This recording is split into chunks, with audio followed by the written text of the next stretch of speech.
ಸ್ನೇಹಿತರೆ, ಇವತ್ತು ನಾನು ಹೇಳುತ್ತಿರುವ ಶಿವಲಿಂಗ ಭಾರತ ದೇಶದಲ್ಲಿ ಅತಿ ಎತ್ತರವಾದ ಲಿಂಗ.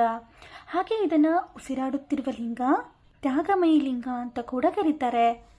ಅತ್ಯಂತ ಶಕ್ತಿಶಾಲಿ ಹಾಗೆ ದೊಡ್ಡ ಗಾತ್ರದ ಲಿಂಗ. ಈ ಶಿವಲಿಂಗ ಪ್ರತಿದಿನ ಬೆಳೆಯುತ್ತಾ ಇದೆ. ನೀವು ಈ ದೇವಸ್ಥಾನಕ್ಕೆ ಭೇಟಿ ಕೊಟ್ಟರೆ ನಿಮ್ಮ ಕಣ್ಣಾರೆ ಈ ಪವಾಡವನ್ನು ನೋಡಬಹುದು. ಈ ದೇವಸ್ಥಾನಕ್ಕೆ ಹೋಗಬೇಕಾದ್ರೆ ನೀವು ಮಧ್ಯಪ್ರದೇಶದಲ್ಲಿರುವ ಪಣ್ಣಾ ಎಂಬ ಪ್ರದೇಶಕ್ಕೆ ಹೋಗಬೇಕು. ಪಣ್ಣಾ ಪ್ರದೇಶದಿಂದ 46 ಕಿಲೋಮೀಟರ್ ಪ್ರಯಾಣ ಮಾಡಿದರೆ ಖಜುರಾಹೋ ಎಂಬ ಹಳ್ಳಿ ಸಿಗುತ್ತೆ. ಇದೇ ಹಳ್ಳಿಯಲ್ಲಿ ನೆಲೆಸಿರುವ ಉಸಿರಾಡುತ್ತಿರುವ ಶಿವಲಿಂಗ. ಈ ದೇವಸ್ಥಾನದ ಹೆಸರು ಮಾತಂಗೇಶ್ವರ ಲಿಂಗ ದೇವಸ್ಥಾನ. ಲಿಂಗದ ಈಗಿನ ಎತ್ತರ 9 ಅಡಿ 2 ಇಂಚು ಇದೆ. ಶಿವಲಿಂಗ ಪ್ರತಿ ವರ್ಷ 1 ಇಂಚು ಬೆಳೆಯುತ್ತಲೇ ಇದೆ. ಈ ಶಿವಲಿಂಗ ಯಾವಾಗಲೂ ಕೂಡ 40 ರಿಂದ 50 ಡಿಗ್ರಿ ಬಿಸಿಯಲ್ಲಿ ಇರುತ್ತೆ. ಇದನ್ನು ಸುಡುವ ಲಿಂಗ ಅಂತ ಕೂಡ ಕರೀತಾರೆ. ಪುರಾತತ್ವ ಇಲಾಖೆಯವರು ಈ ದೇವಸ್ಥಾನಕ್ಕೆ ಭೇಟಿ ಕೊಡುತ್ತಾರೆ. ಇವರು ಒಂದು ಉತ್ತರ ಮಾತ್ರ ಸ್ಪಷ್ಟಪಡಿಸುತ್ತಾರೆ. ಈ ಶಿವಲಿಂಗದ ಕಲ್ಲು ಭೂಮಿ ಮೇಲೆ ಮತ್ತೆಲ್ಲೂ ಇರುವಂತಹ ಪುರಾವೆ ಇಲ್ಲ. ಈ ಶಿವಲಿಂಗದ ಕಲ್ಲು ಕೆಂಪು ಮತ್ತೆ ಹಾಗೆ ಕಪ್ಪು ಬಣ್ಣದಿಂದ ಕೂಡಿದೆ. ಪ್ರತಿ ವರ್ಷ ಶಿವರಾತ್ರಿಯ ಹಿಂದಿನ ದಿನ ಪುರಾತತ್ವ ಇಲಾಖೆಯು ಶಿವಲಿಂಗದ ಅಳತೆಯನ್ನು ಮಾಡಿ ಸಂಬಂಧಪಟ್ಟ ಸರ್ಕಾರಿ ವಿಭಾಗಕ್ಕೆ ಸೇರಿಸುತ್ತಾರೆ. ಇನ್ನೊಂದು ವಿಶೇಷವಾದ ಸಂಗತಿ ಏನು ಅಂದ್ರೆ, ಈ ದೇವಸ್ಥಾನವನ್ನು ಯಾರು ನಿರ್ಮಾಣ ಮಾಡಿಲ್ಲ. ಈ ಲಿಂಗವನ್ನು ಜೀವಂತ ಲಿಂಗ ಎಂದೇ ಹೇಳಲಾಗುತ್ತೆ. ಬ್ರಹ್ಮ ಪುರಾಣ ಭಾಗ 13ರಲ್ಲಿ ಅಧ್ಯಾಯ 4ರಲ್ಲಿ ಈ ಲಿಂಗದ ಬಗ್ಗೆ ಉಲ್ಲೇಖವಿದೆ. ಈ ಲಿಂಗದ ಚರಿತ್ರೆ ಬಗ್ಗೆ ಬರೆದಿರುವುದು ಮಾತಂಗೇಶ್ವರ ಋಷಿ ಮುನಿಗಳು.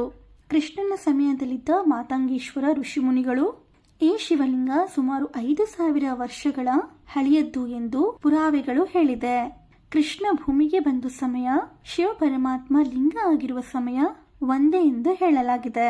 ಗುಡಂಕಿ ಎಂಬ ರಾಕ್ಷಸ 100 ವರ್ಷಗಳ ತಪಸ್ಸನ್ನು ಮಾಡಿ ಬ್ರಹ್ಮದೇವರನ್ನು ಒಲಿಸಿಕೊಂಡು ವರ ಬೇಡುತ್ತಾನೆ. ದೇವಾನುದೇವತೆಗಳಿಗಿಂತ 100 ಪಟ್ಟು ಹೆಚ್ಚು ಶಕ್ತಿಶಾಲಿ ನಾನು ಆಗಬೇಕು ಎಂದು ವರವನ್ನು ಕೇಳುತ್ತಾನೆ. ಇದಕ್ಕೆ ಒಪ್ಪಿದ ಬ್ರಹ್ಮದೇವರು ಕುಡಂಕಿ ರಾಕ್ಷಸನಿಗೆ ವರ ಕೊಡುತ್ತಾರೆ. ವರ ಸಿಕ್ಕ ರಾಕ್ಷಸ 3 ಲೋಕವನ್ನೇ ಅಲ್ಲಾಡಿಸಲು ಶುರು ಮಾಡುತ್ತಾನೆ. ಬ್ರಹ್ಮದೇವರು ಕೊಟ್ಟ ಈ ವರ ಎಷ್ಟು ಶಕ್ತಿಶಾಲಿ ಎಂದರೆ ಈ ರಾಕ್ಷಸನನ್ನು ತಡೆಯಲು ವಿಷ್ಣು ಪರಮಾತ್ಮನಿಗೂ ಆಗೋದಿಲ್ಲ. ದೇವಾನುದೇವತೆಗಳು ಈ ರಾಕ್ಷಸನನ್ನು ಸೋಲಿಸುವುದರಲ್ಲಿ ವಿಫಲರಾಗುತ್ತಾರೆ. ಇದನ್ನೆಲ್ಲವನ್ನು ಗಮನಿಸಿದ ಶಿವ ಪರಮಾತ್ಮನು ಈ ರಾಕ್ಷಸನನ್ನು ಹೀಗೆ ಬಿಟ್ಟರೆ ಮಾನವ ಕುಲವನ್ನೇ ಸರ್ವನಾಶ ಮಾಡಿಬಿಡುತ್ತಾನೆ. ಅದಕ್ಕಾಗಿ ಶಿವ ಪರಮಾತ್ಮನು ಒಂದು ನಿರ್ಧಾರಕ್ಕೆ ಬರುತ್ತಾರೆ. ಈ ರಾಕ್ಷಸನನ್ನು ಶಿವ ಪರಮಾತ್ಮನು ತನ್ನ 2 ಕೈಗಳಿಂದ ಅಪ್ಪಿಕೊಂಡು ಲಿಂಗವಾಗಿ ಬದಲಾಗಿ ಲಿಂಗದ ಒಳಗಡೆ ಈ ರಾಕ್ಷಸನನ್ನು ಬಂದಿ ಮಾಡಲಾಗಿದೆ ಎಂದು ಪುರಾವೆಗಳಲ್ಲಿ ಹೇಳಲಾಗಿದೆ. ಇದೇ ಕಾರಣಕ್ಕೆ ಈ ಲಿಂಗವನ್ನು ಜೀವಂತ ಲಿಂಗ ಎಂದು ಕರೆಯುತ್ತಾರೆ. ನಿಜವಾದ ಶಿವ ಪರಮಾತ್ಮನೇ ಈ ಲಿಂಗ ಎಂದು ಬ್ರಹ್ಮ ಪುರಾಣದಲ್ಲಿ ಸ್ಪಷ್ಟವಾಗಿ ಹೇಳಲಾಗಿದೆ.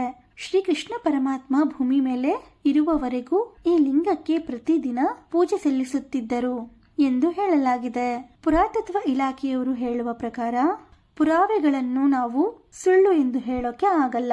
ಪುರಾವೆಗಳ ಪ್ರಕಾರ ಈ ಲಿಂಗ ನಿಜವಾದ ಶಿವ ಪರಮಾತ್ಮನು ಇರಬಹುದು ಎಂದು ಅಭಿಪ್ರಾಯ ವ್ಯಕ್ತಪಡಿಸಿದ್ದಾರೆ.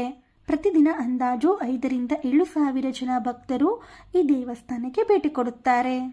ಶ್ರೀಕೃಷ್ಣ ಪರಮಾತ್ಮ ಈ ಶಿವಲಿಂಗಕ್ಕೆ ದೇವಸ್ಥಾನ ಕಟ್ಟಿಸಿಕೊಟ್ಟಿದ್ದಾರೆ ಎಂದು ಹೇಳಲಾಗುತ್ತದೆ.